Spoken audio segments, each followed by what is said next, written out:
અસ્પાલ એ દીકો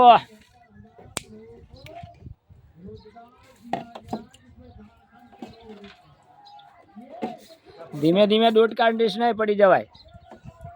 પેલા કુંવર બન જાય ડોશીમાં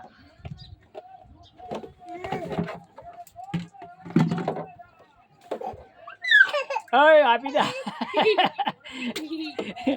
અરે એ કામ કરાવો બેટા જોજે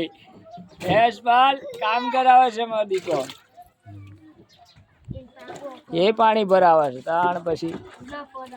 ભરાવે જ છે ને તારું પાણી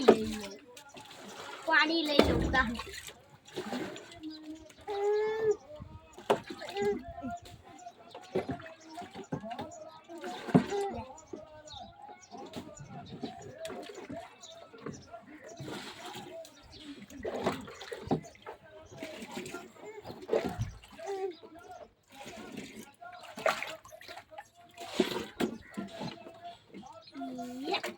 યશપાલ ઓય રાધે રાધે રાધે ના મારું હો મારું આલો જુનામ પપ્પા જુનામ